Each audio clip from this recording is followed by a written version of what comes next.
Devlin, Untamed.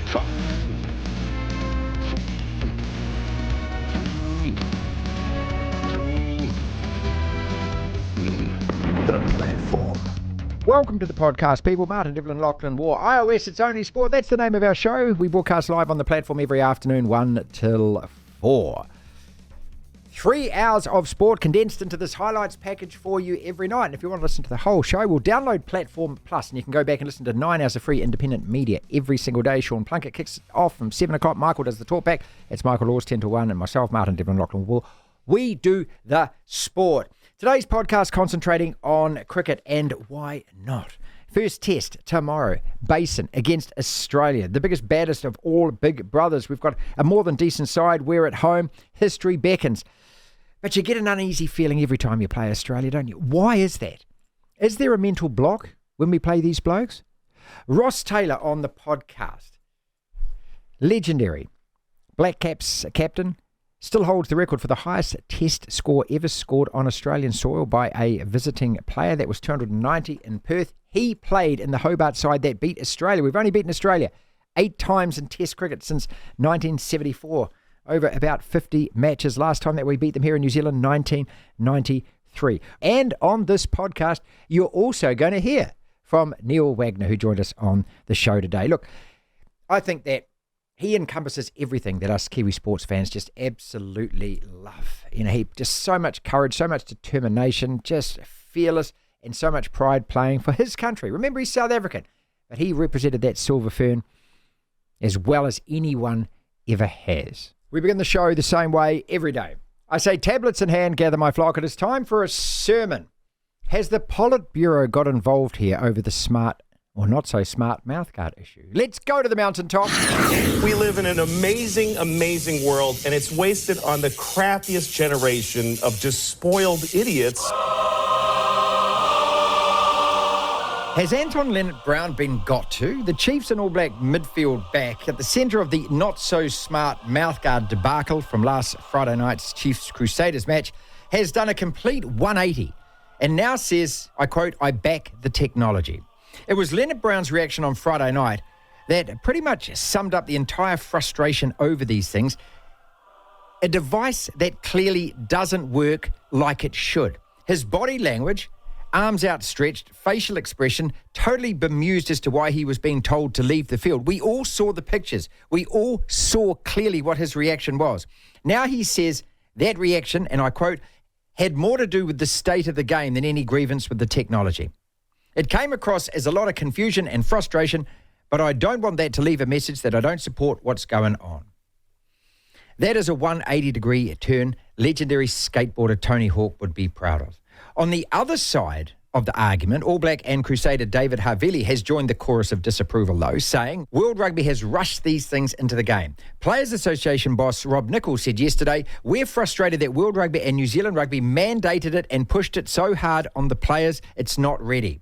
Gregor Townsend, Scottish coach, bemoaned the technology after Sunday's Scotland-England Six Nations game, saying it's not ready yet. Justin Marshall, 81 Test veteran of the All Blacks, told us on Monday on the program that clearly the technology right now is not there. Scott Barrett, immediately after the match, he told the truth. Honestly, I think it's probably a step too far from a player. When you're getting dragged and you're looking around what actually happened, I think it's obviously, yeah, we want player welfare and that's paramount, but I think if you're influencing the game when key players are going off and they don't know what for, I think that can be frustrating for a player. So I think, yeah, there needs to be a happy medium somewhere within it. So how long will it be, do you think, before Barrett backtracks under instruction from the Politburo? Because that's obviously what is happening here. All these voices, players I mean, will be silenced from above. It's just a matter of when it happens. World Rugby and New Zealand Rugby will never admit they have got anything wrong. And now, conveniently, they're all blaming Bluetooth. Oh, it was a Bluetooth glitch. That's what it was. That's why these signals were being sent to the refs at the wrong time and the players were being dragged for HIAs when they shouldn't have been. It's like the last government. Never admit anything that you've done hasn't worked, when it's obvious to all that this is clearly the case. But for World Rugby and NZR, forget about that. All they care about is saving face. Devlin. What do you want? We want information. Information. You won't get it. The platform. All right, Lock. News. Mate, there's not much at all. I mean, we're a day away from the start of the first Black Caps Australia test. Squeeze the sports news lemon and give me some juice. Well, I don't like lemon juice. It's a bit tart. Come on, man. What else do you put I tell on you fish? what. I tell you what. You put tartare, do you? No, actually, Mum does this great thing with monkfish. She puts this sort of nice crumb which has lemon in it. Yeah, okay, fair enough. I have this drink in the mornings actually where it's warm water, Oh, here we go. lemon juice, and salt. Go on, of course you do. It's like an electrolyte drink. It wakes your body up. It wakes you up. It hydrates you really quick. It's great. Yeah, and it counters the KFC you had last night, doesn't it? Oh, steady on. I didn't want to cook. Even though I had 3 HelloFresh recipes that arrived, I said, no, I want some K-fry. That's why I was at the gym this morning. Alrighty, so some news to do with Black Caps players. One day before the start of the first cricket test against Australia at the Basin Reserve, Devon Conway has been ruled out after failing to recover from a thumb injury. Yay. Batsman Kane Williamson and his wife Sarah have welcomed their third child into the world. Whether Kane will play, I don't know, because this article I saw didn't say anything about it. I'm guessing he will. play. Rugby League news, Joey Manu has revealed how close he came to ditching the season-opening doubleheader in Vegas to remain at home with his wife and newborn daughter. Joey Manu playing for the Roosters. He will be taking on the Broncos. That's the second of 2 games in Vegas. He's set to switch. Well, rumours are there's going to switch codes to rugby next year in France or Japan. He boarded a flight before lunch on Tuesday bound for LA to unite with his teammates. Manu was given permission to stay behind for the arrival of his first child. Said it was a real struggle packing his bags, but he did make the trip anyway. FA Cup this morning, a couple of really good games on. Newcastle and Blackburn going to penalties. Newcastle winning 4-3 on penalties. Leicester City knocked out Bournemouth. Man City killed Luton 6-2. Coventry beating Maidstone. Is that how you pronounce it? Maidstone? Yeah, that was the other night, wasn't it? Coventry beat Maidstone. I think it was 2 nights ago, yeah. Sorry, apologies. It was yesterday. It was yesterday morning. Yep. Oh, that was the club who will go on a bit of a fairy tale run, Maidstone. That's right. A couple of games on tomorrow. Chelsea Leeds, Nottingham Forest, Man United, Wolves, Brighton, Liverpool, Southampton. Breakers play tonight, and then the Australian NBL playoffs get underway. The Breakers are playing the Sydney Kings. It's a repeat of the final series last season, which the Breakers lost in 5 games. They're playing in Sydney. Tip off at 9:30 p.m. tonight. It's very quiet. Seriously, there's not much going on. So, Martin, that is what is making news. Devlin. Yeah, the next rule. The platform. Black Caps versus Aussie tomorrow, people, as well. You know, if you love your cricket, well, it doesn't get much better than this. Us versus them. Basin Reserve first 4 days sold out. Victories so few and far between when it comes to us versus Aussie. Just 8 times since 1974 across 46 tests. The stats, if you want them. 1993. Last time that we beat them at home. 2011, last time that we won. Since 1993, 28 times we played in tests for 1 win. 6 draws. And all the rest, they won. They've won the last 6 in a row. They've won 9 out of the last 10 in New Zealand and 13 out of the last 15. Okay, are we up against it? Yeah, the ultimate big brother, aren't they? Ross Taylor was part of the Hobart winning side in 2011. Scoring 56 out of 226 in that second innings.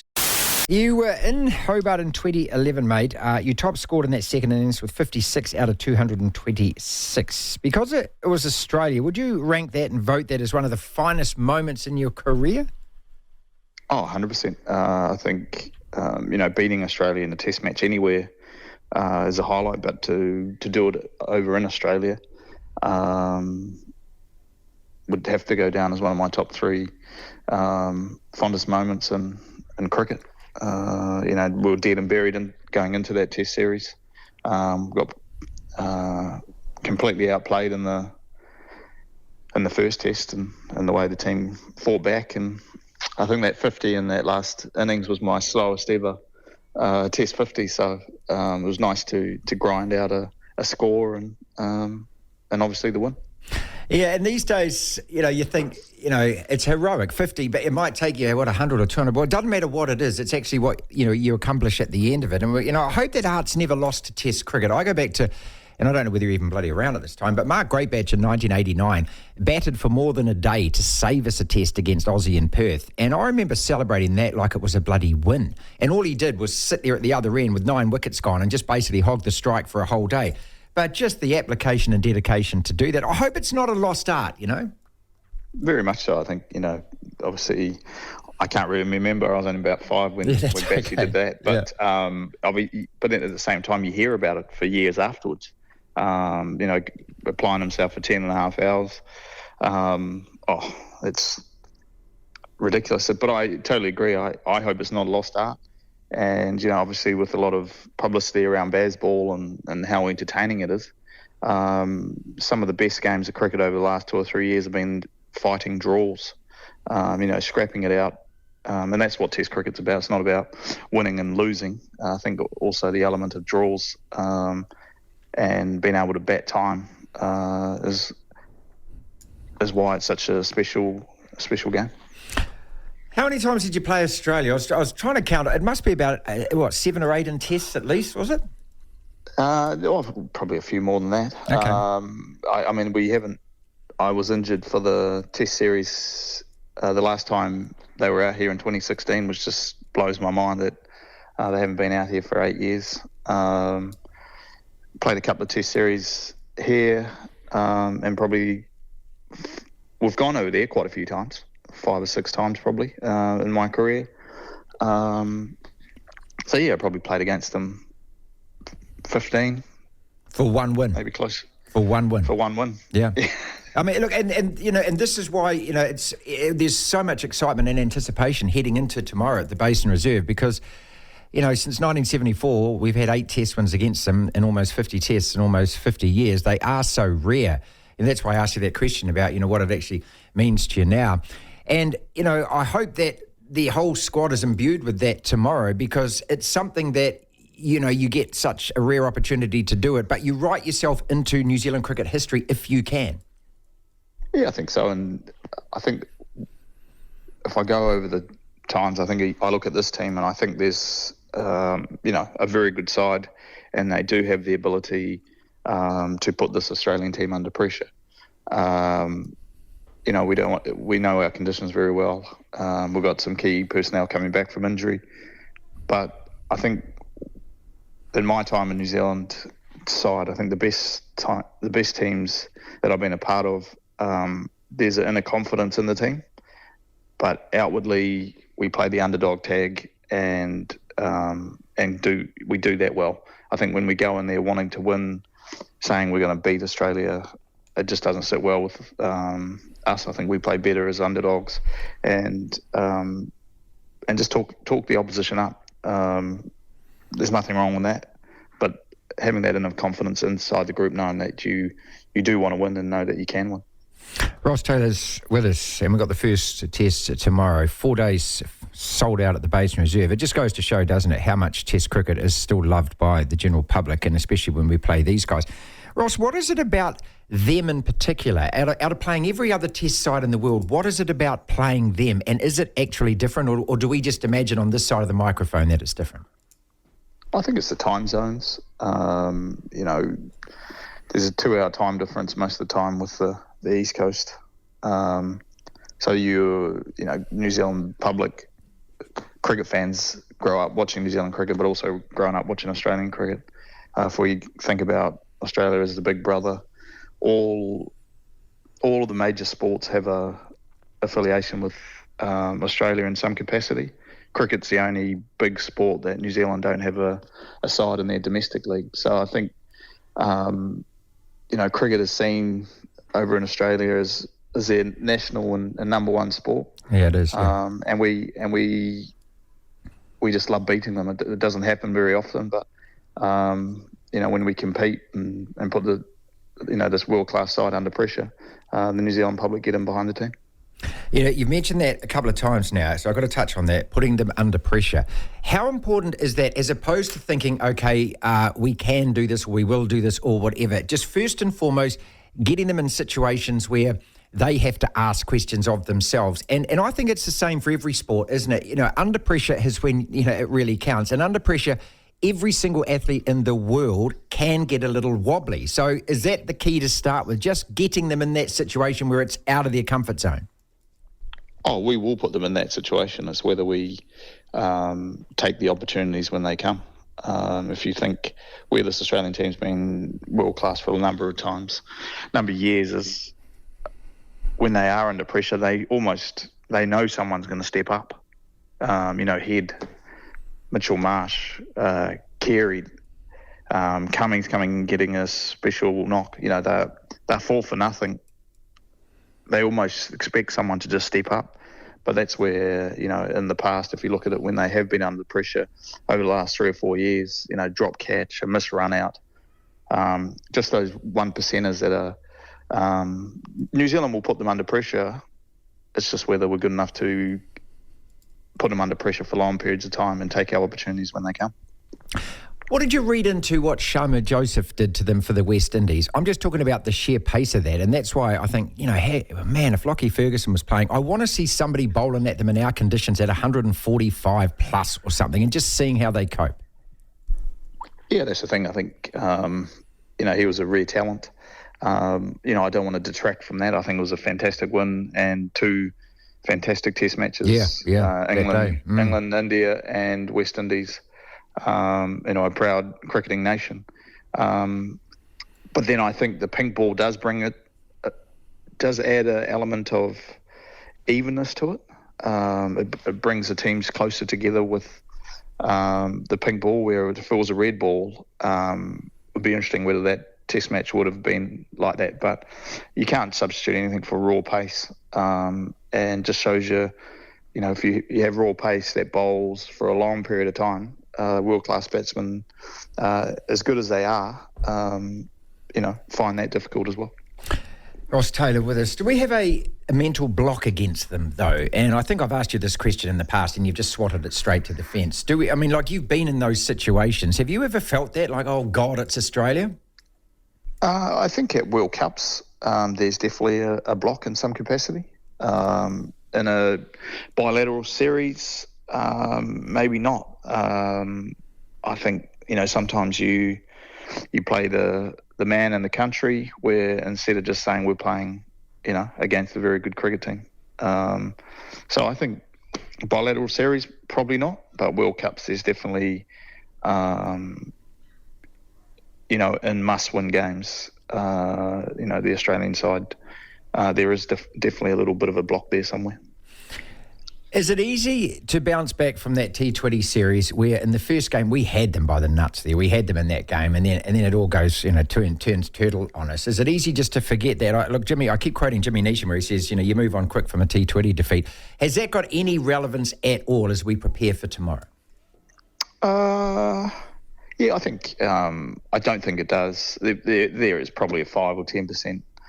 For the players who are in there, but the whole, it's a different format. A lot of different players come into it, and you're playing at probably our 2 best test venues that we know how the conditions are going to play. A lot of these Australians, probably 3 or 4 of them played in that series in 2016. So I think for the guys who haven't played, I think we've got to put them under pressure and try and, do it for a sustained period of time. But I guess that's what home conditions are about. We need to utilise that. And I think, the bowlers, first and foremost, we need to get 20 wickets. But, if we can, have a few batters step up and negate the fast bowling early doors and help Kane, I think we can be competitive and hopefully, without saying it again for the 5th time, yes, put them under pressure, put Australia under the swords for a long period of time. 2 quick questions before we go, and I thank you so much for your time, mate. So, put your captain's hat back on. It's the base and reserve. Even if you haven't seen the wicket, do we bowl first against them? I think so. I think that's the traditionally the best way of winning a test match. But at the same time, if it is green and we do get inserted, don't worry about that either. I think quite often on that first morning, it does do quite a bit, and players either get carried away with the bounce, or bowl too full and scoring opportunities come. Your margin for error is small, but no, I think, as I said, without seeing the wicket, the New Zealand grounds are bowl first wickets. But that's what I'm really looking forward to in this series. Interesting how green our wickets are going to be, because I think every time you play Australia, I think you might as well make them green, but we don't want them green for half a day or a day. I think we want them green for a couple of days, just to keep the batsmen honest. Yeah, it's a bit of a conundrum, isn't it? Because if we make them green, guess what? They've got Hazelwood, they've got Cummins, and they got Mitchell Stark.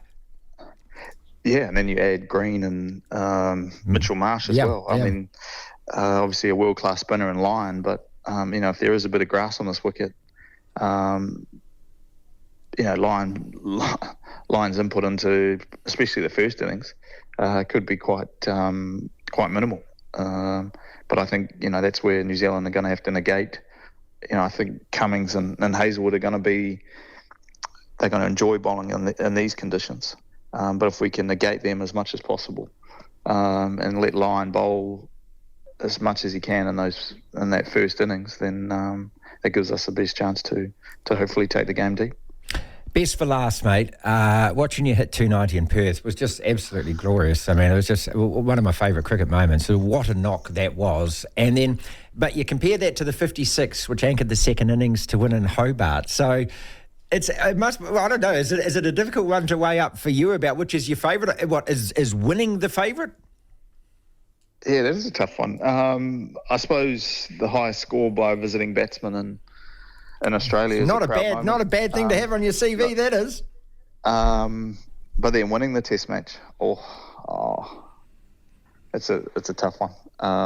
But I think personally, 290. But one of the Test victory there, one of the highlights of my career today. To hear the full interview, download the platform at the App Store. Via Platform Plus, you can go back and listen to the whole show and all of the interviews in full. The Tight Five. Every day on the program, 5 separate sporting topics, roughly a minute or so on each. And when the bell reminds us, now it's time to move on to the next topic, isn't it? Was Anton Lienert-Brown got to? We're going to play you the audio from an interview that he did in front of the media scrum yesterday. Is Scott Barrett going to be next? You All Blacks, you've got responsibilities. We need you to support the smart mouthguard technology. So no critical comments. Has that order come down from above, do you think, with Lienert-Brown's what appears like a complete backflip from what happened on Friday night? Devon Conway out of the first test. Will Young replaces him. Your honest assessment of how long it's going to go for, Lachlan? Reece Walsh is going to leave the Broncos to play NFL. Stop. Just, where do these stories come from, mate? FA Cup 5th round today, another penalty shootout. Do you really care about that competition? How much do you care about it? Let's kick it off, though, because we'll get him on the phone before we talk to him. But we'll talk about him before we talk to him. Neil Wagner. Now, you're not the greatest fan of cricket. Nope. Doing this job, it comes across your desk, obviously, and we cover it and so forth, and we will at length. We've got a couple of correspondents, sports freak Graham Beasley, and also our man Rahul Patil in the basin tomorrow for us. I've just espoused what I think about Neil Wagner. What do you think about him? As a person, as a cricketer? Hard, determined. I don't know what the more intelligent, eloquent, mature way of saying gives an S. Cares. This is what I gravitate towards. I think a lot of sports fans gravitate towards this as well. Blokes who go out there, give it a red hot go, try hard, and they might not be the most successful, and Neil Wagner's been very successful in his 12-year Test career, but you know that they came off the field and did all they could. And it's a little bit like, I don't know, it's a bit like the Rugby World Cup final last year. At the end of it, yeah, we lost, it sucked, but we weren't really that pissed off that the All Blacks had let us down. No, not at all. And I have felt let down by that All Black side and those players. But I didn't feel let down after Certainly that. Certainly not. That's what I wanted to see from them in that final. Yeah. I just wanted to see them actually play like I believe the All Blacks have to play, which is really tenacious, really courageous. That's what Neil Wagner for me just embodies. Someone who cares, gives it his all. And I love the niggle he always had. I mean, our cricketers don't have any personality whatsoever. A couple of them do, but for the most part, they don't. No, it's been drummed out of them. I think that they do, but New Zealand cricket has just sterilised them, hasn't it, in front of the camera. It's the same as the rugby players. They've just all been turned into these automatons. And, the only personality you'll get is this contrived cheesy stuff that you'll see on NZR Plus or Women's Weekly covers. But he's the kind of guy that you look at and, you can't manufacture that emotion on the field that he brings. No, and I love the fist pumps. I love the roars that he lets out when he gets wickets or when we win. I love when he, I think it was in Perth, was just bowling these slow bounces to Matthew Wade, and he kind of had to sort of take the brunt of them because you didn't know whether to just sort of duck or to try and have a go at it. And then they would just have these stare-offs, and Neil Wagner had this kind of little smile on him. And then also on that test, I'm pretty sure, sort of before a day's play started or before session started, and he's about to bowl, he just starts doing press-ups in like 37, 40-degree heat. I know. Yeah, there's something, just something slightly unhinged when he's playing, which I kind of like. It's fun. It's good. Yeah, guess what? He's got personality. That appeals to me, that aspect of it. So, the first test, realistically, how long is it going to last? Oh, it'll go 4 days at least, surely. Well, okay, you don't sound convinced at all. 4 days at least, surely. That's a good point. Whenever you use a couple of words in front of or before your answer, then that suggests that you're not confident, doesn't it? No, you got to say the sentence and then remove all it'll the go 4 days, not, I think, maybe. If it goes 4 days, we're not winning it. No. We need it to go 5. And one of us is going to have to bat, and that's Kane or Daryl or one of you guys is going to have to bat and get close to 200. We need to have a wildly good partnership with probably someone like Kane anchoring it, with someone like Daryl there. Maybe Blundell has a peak in form. We're going to have to score in one innings, especially our first innings, over 400 runs. This is probably where Conway not playing is kind of a good thing, because he's played some wild shots in the last few tests that he's played in. And sure, you want your openers to score, but you want them to absorb balls. You want them to wear the bowlers down. Yeah. And I think Latham, and I've always liked Will Young, I've always been a big fan of his, can do a pretty decent job at that. Well, listen to what Ross Taylor was saying to us, mate. He was saying, he remembers, or he's been told about that innings of Mark Greatbatch. He said he hopes it never gets lost to Test cricket, where a guy can bat all day and get an honourable draw. Remember when Brendan McCullum got 300? We didn't win that Test, Lachlan. We were saving that Test.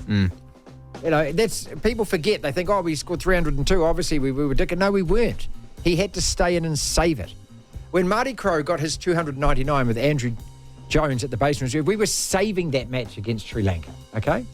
So, to me, that's as big a tick as anything when it comes to Test cricket, that you don't lose. And, first and foremost, if we get out of this having drawn 2 tests, that would be a bloody victory. Oh, my God. For the Black Caps. Yeah, because we didn't lose. FA Cup 5th round today, people. Love a penalty shootout. At the end of a very long evening. Blackburn Rovers captain Dominic Hyam. It's saved! Martin Dubravka is the hero for Newcastle United. Time and time again, he denied Blackburn's players during the match, and he denied them twice from 5 penalty kicks as well. The reason that I'm bringing this up today, people, is because every time this happens, I just think, to me, it reinforces why the penalty shootout is a really great part of football. How do you separate those sides? They've just played for 2 hours, Lachlan. Those guys are dead on their feet. We were watching it here at work, remember? And then you've got to pick up your tired legs, and kicking a penalty in is not an easy task. No. When you've got 20,000 screaming fans behind the goal putting you off, even though there are a number of sports in the world, you're not allowed to boo. Well, try and tell that to a baying mob behind the goal. Try and tell that to the college basketball crowds who go nude now behind the hoop when you've got a free throw to try and put you off. And one of them the other day I saw was Michael Phelps in a pair of Speedos, mate. He'd got together the whole... Actually him? Or? Him, at his alma mater, and the guy's taking a free throw, strips off. He's got a pair of budgies on, and he's doing the dance in front of trying to put the guy off. So you've got all of that going on, plus in your head... You should get this penalty because it looks a lot easier. The goal's 24 feet wide and 8 feet high, and you've got a lot to aim at. But you're always going to overthink it. But that's the whole thing of it. It creates the pressure. There's a real skill factor involved in scoring a penalty. And so at the end of 2 hours of football, how do you separate the sides? I'll come back tomorrow or 2 days later and play. You can't now. There's not enough time in the schedule. And so, to me, it's a really valid way of separating the teams. Well, because you've already played an extra half an hour on top of the 90 minutes, including a whole lot of different stoppage time periods. Yeah. You can't be separated. What else do you do? So you got to get those weary legs, wander the whole way from the halfway line down to the penalty spot, and you know what happens during that time. Everything you've done in your life that has been stupid comes back to you, doesn't it? All your demons come back. Well, all the times that you miss sitters, you're staring at the goal thinking, I can't miss. It's just the biggest mind game there is in sport. And obviously, the bigger the cage. The World Cup final got settled by penalties, right? Yeah. Hero, villain. I love every aspect of it. Reece Walsh is leaving the Broncos and he's going to play in the NFL. No, he's not. Where does this kind of story come from, mate? Well, he apparently got asked in an interview about something to do with the NFL and said, maybe one day in my career it could be an option, you know. Oh, so that gets turned into a headline, then a clickbait headline. That could be leaving the Broncos. Okay, let's establish a couple of things here. Look, this guy is one of the biggest superstars already in rugby league, and he's going to earn a fortune playing rugby league. There is no position at the moment in NFL where he could play. He's not big enough to play wide receiver. He's not fast enough. No, he's not big enough to play any position. And his top end speed is when he's moving, he can go fast. But 0 to 5, because they will measure you on the 40, don't they? Your acceleration. Your acceleration. There's just nowhere in NFL he could play. No. Unless he learns how to be a quarterback, which he's not going to do. So, and he's not even big enough for that he position. could be a wide receiver because there are some small wide receivers, but they're small by NFL standards. Yeah. Which is probably bigger than what Reece Walsh is. He's a small guy, Reece Walsh. It's not going to happen, people. Finally, was Anton Leonard-Brown got to? You know, if you look at Friday night and my reaction, obviously they come across as, a lot of confusion and frustration, but I don't want that to leave a message that I don't, support what's going on. I do know that this is in the best interest of players and our future and our welfare. When anything new comes out, there's going to be teething issues. 11. And I don't want to knock what they're doing. 12. I want to support it. Why is that? Is that because somebody has got to you and told you in no uncertain terms that, hey, your reaction on Friday night has caused this kerfuffle and we need you to go into bat for this technology? Okay, I am a conspiracy theorist from hell when it comes to sports people. If that has happened, that would be no surprise to me whatsoever, because that's the way New Zealand rugby operates. Now, if this guy's absolutely genuine, which I'm going to say that, yes, there's no reason to doubt that he is, his reaction on Friday night was also genuine. And he can't now try and rewrite what we saw on Friday night. What we saw on Friday night was a guy that was absolutely and utterly incensed that he was being called off. It was his natural reaction in the moment. He knew at that moment that nothing had happened to him. And so now what they're saying is, oh, no, it was an incident earlier in the game and Bluetooth wasn't working, Lachlan, and Bluetooth sent the data to the Bluetooth guy. The Bluetooth guy, data guy, got the tooth blue data guy, got it, ba. It's just horse poop, ladies and gentlemen, isn't it? World Rugby and New Zealand Rugby, get your heads out of your backsides. The technology is not reliable right now. Yeah, so don't use it. Make that admission. Yeah. And until it is 100%... Well, they have. They've pretty much said that. I mean, the bloke who spoke on the breakdown, that Irish World Rugby guy the other night, pretty much said, there's a few little teething issues which we've got to overcome. Well, they're not little teething issues. They're massive teething issues is what they are. At that point in that game, in the 76th minute, you're dragging an All Black midfielder out and putting a rookie halfback in his position. It wasn't a rookie, but yeah, you're dragging a halfback who's already come off. If the Chiefs had lost that game, well, guys lose their jobs as coaches at the end of the year because their record's not good enough, right? People don't get selected for teams. You're talking about people's livelihoods. You're playing with fire here and you haven't got a hose to put it out, World Rugby. I'm not saying that this isn't a great piece of technology. It might well be, but right now it isn't. And that's pretty obvious for all to see, isn't it? Neil Wagner retired yesterday, people. Lionheart, the South African man who played with such pride with a silver fern on his chest, 260 test wickets. And a really kind of tearful exit it was yesterday. He's not lost to cricket completely. He's just retired from test cricket. We're very fortunate to have Neil Wagner as a guest on the show today. Neil, I know you've probably been talking about this non-stop ever since, mate. How do you feel today after making the announcement about 24 hours ago? A little bit of relief to get it out of the way, to be honest, and just focus on the job at hand. But yeah, no, it's never easy. It's always a tough thing to do this way, like I said, from something you love so much and given so much to and got so much out of. So it's it's a tough one, but I know the time's right, and I feel obviously content and happy with where I'm at, and just thinking about the future now and this week to try and give everything to the lads and walk off on a high. Could you have squeezed the lemon one more time and played in these 2 tests?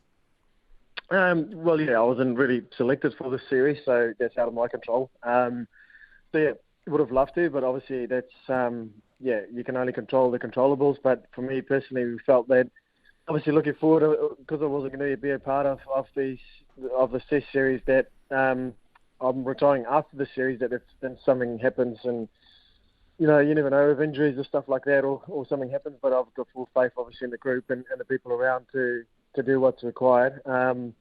We just looked at the future and the schedule and what's to come. And I'm obviously not getting any younger.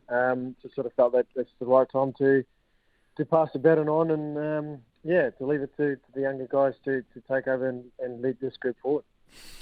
And it's going to wrap up in a bow. If there's a movie made about this, your last Test series was actually against your home country, South Africa.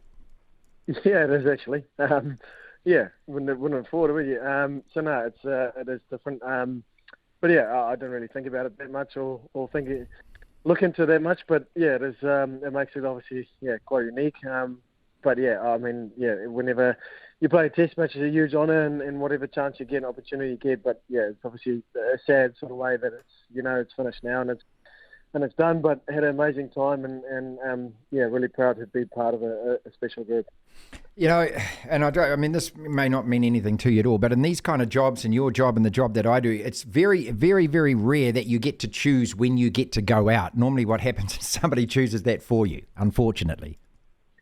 Yeah, it is. It is a cutthroat sort of thing. It is when you sign up to the sort of job that, that's sometimes the case, and that happens. No one gets the, fairy tale ending always, or the perfect time. It's a very selective few who can do that. I don't think it's always a thing that you have the right or you can't have the right to do it. I think it's just, unfortunately the way things just work out at times. And I always felt that I wasn't probably going to be the guy who just sort of, step away.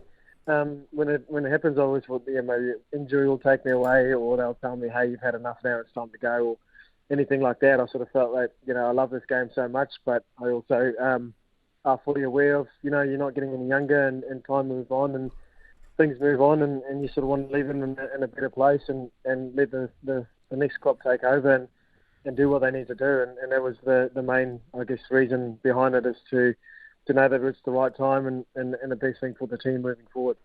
64 Test matches, 260 wickets at an average of 27.57. Those are great numbers, man. Congratulations. Thank you so much. I really appreciate it.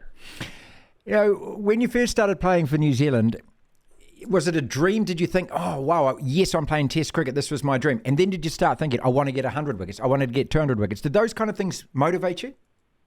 No, not really. I think when it did the start, I think it lost sort of the bigger picture when you started worrying about, what you want to achieve in your career and what you wanted to do. I felt like you can't really always control those sort of things. So when I started focusing on what I could do best or do it better, and what the team required from me and what I needed to do in the specific moment, the rest sort of took care of itself, and it sort of unfolded. And I sort of felt like, you've got some good times, you've got some bad times, and especially in this, form and cricket, you have more bad times than good times. It's just the nature of how things work in this game. But when I sort of focused on what the team needed from me and what I could do best, the wickets just sort of happened and things just happened. And I look back at it now, but there was never a time where I looked at it and went, I would want to get 300 wickets, or I want to get 200 wickets, and that was going to be me. It sort of just took what came and make the most of it. You're a young man. You're 38 soon. You're a bloody young man. How is the body, handling it at the moment? And what's the long-term future for you after coming in and banging it so hard so many times? Well, I'm sore and always sore. I think it's just the nature of being a fast bowler. I was born in 2012 and I'm sore right now. So, yeah, it's no different. It's just hoping that the body can obviously still stay up with being able to take the pounding and take the loading, and be able to stand up next day and go again. And I think it's more the mind and mental frame rather than, I guess, the physical side of it. When there's a will, there's a way. And I think if you're motivated to get out of bed and go to the gym and do the hard work, I think then you're fine. And James Anderson just showed that you can do it till you're 40. So, yeah, the body feels fine. And so I sort of said, obviously, I'm not retiring from all forms of cricket. Just international cricket. Yeah, I think it's a good time now to maybe get back to, obviously, domestic cricket and the guys around, help the younger guys there and play a bit of domestic cricket, and also maybe dip my toes into some leagues around the world and some T20 cricket or T10 and whatever it is, because it's a lot easier on the body. But then also look at some county cricket and a few bits and pieces to try and help some other teams and try and do what I do and give it to them. Well, if you're only going to bowl limited overs, well, then we can see you a bit more with the bat. Because the thing is, dude, you can swing a bat. I know you never got to do it as much, but let's appreciate your batting as well. You played some fantastic knocks for us. Yeah, I do love my batting. It's something I took a lot of pride in and worked really hard and always wanted to contribute to the bat. So, especially in white ball format, it's a quite exciting format to be able to do it. But, I sort of feel like I haven't really achieved what I wanted to personally with a bat. It's never too late. It'd be nice to get opportunity to feel the last couple of years. I've sort of done a lot better with the bat too and strung a couple of scores together, which is quite nice. So, fingers crossed I can continue doing that, and the opportunities will hopefully be there. Neil Wagner is with us, announced his retirement from Test cricket yesterday, people. I don't know how to ask this question, but hopefully you can answer it. You played 64 tests for New Zealand. I guess your dream was to play for South Africa, was it? You explain that to us. Yeah, as a kid growing up, I want to say up until when I was about 20 years old, all you wanted to do was play, I guess, for South Africa. And then when I got to about 20, 21, things started changing. And I sort of felt that was not going to be the case and started thinking down the county cricket path and becoming a Kolpak or things like that and potentially playing for England. But I didn't have the desire to play for England. There was nothing that sort of really lured me in that sort of way. But, when I got contacted to play for New Zealand, it was just an easy yes for me. I was... in the time when I was in England, I bowled as net bowler to the New Zealand team at the time, and the way the guys were was just something that I'll never forget. It was a good friendly bunch, and I sort of just felt that there was a lot of similar characteristics between South Africans and Kiwis, and the way we love sport, and that's, I think, it drew me closer to this. I always followed the All Blacks and at that time the Crusaders. When I moved down to Dunedin, it wasn't the most popular thing to say, I followed them with great interest, and it was, I think, one of the drawing cards that I always loved watching the All Blacks, and I had a lot of admired New Zealand sport quite a lot. So when I got asked to move over and try and come and play for New Zealand, it was just the easiest yes. You're going to read a lot of comments if you do actually go searching for comments and a lot of articles and a lot of opinion pieces over the next wee while. And I was talking about it yesterday, saying that just as a dumb old fan, I think I speak for a lot of fans, that if we ever had the opportunity to play for New Zealand, we'd want to, no matter what the sport, we'd want to play like you, because you gave it absolutely everything. You played with such pride, you played with such heart, you never backed off. And it's just that beautiful competitive streak that you've got, plus your determination, mate. Every time they chucked you the ball, you looked at it looked to you like it was bloody Christmas. All you wanted to do was bowl for us. Thank you very much. No, it was definitely the case, and it's definitely something that, obviously we had a lot of pride of doing that for the team, and that was just me in a nutshell. So, it was always the easiest thing for me to do it. Representing New Zealand, and I look back with obviously a lot of pride doing that. So, no, thank you very much. I appreciate that. Two quick questions. You've seen pictures of yourself on the field, and you go into that serial killer mode, mate. So, what does your wife say? Because I've met you, even though you probably can't remember, but everyone that I speak to says he's a different guy when he's outside the chalk, of course, and that white line fever seems to have been created for you. You really do turn into something when you get over the line and into the field. Yeah, it's... just, I don't know what it is. My wife sort of laughed. She loved it. She loved the aggression, the passion, and always obviously, I guess, how can I say, motivated me to keep going that way. But I look at some of the photos and I go, gosh, look at you. And some of the replays I go, oh, did you have to do that? And yeah, sort of don't really always like it, but it was just, it's just literally straight from the heart, and just the way he sort of reacted with things, and it's just the passion of, playing international sport and representing New Zealand. It was just, every bit of it was just, loving it, doing it full-hearted as much as I can. Like I said, I wasn't the most talented or the, best, skillful player going around. I was just had to work bloody hard, and I think because you have to work that hard, when you do get something, the emotions definitely come out pouring with it. So, it's something I look back at. I sort of get, a lot of people joking me saying your kids are going to Google you one day and they're going to see those faces. I sort of laugh about it. I say, since I've had kids, it's sort of tamed down a little bit, but it still came out. All right, final question. We thank you so much for your time. I appreciate you, mate. Look, I know that you've got so many moments, but if you had to pick one or two, obviously England last year at the Basin Reserve, that's got to be one of the big highlights, surely. Yeah, no, that's definitely up there. No doubt. Winning, in the last ball and playing a part in it, and where we were in that test match to come back from that was very special. So definitely we're right up there in the memory box, one of the best. And then also against England, the draw with Shody batting it out, it was definitely a highlight of my career. And I'll never forget, obviously, the first test victory against India. When the series when McCullum got 300, there was a pretty special series to be a part of as well. So there's so many, it's so hard to pick one. Even the test win in Edgbaston against England and winning the series before the World Test Championship final, and then the final, the Test final was definitely something that you'll never forget, and always think back to those being the standouts. Andy Raymond, Unfiltered ARU. He joins us every Wednesday to talk mostly rugby league. Today we chatted about the first test, Aussie versus us at the Basin, but we've already covered that on the podcast. Andy, a massive Parramatta fan his whole life. We put him on the spot and said, name your top 8 and explain why. Here goes. Now, I know you've had time to think about this, and so I was we're very interested yesterday in all of those Fox League guys coming out with who they think's going to win, and you think some of them have been hanging about with Mitch Kenny a little bit too late into the night, but your top 8. Oh, look, I'll bank it now. Obviously, your Eels are in that top 8. Give me the other 7 then.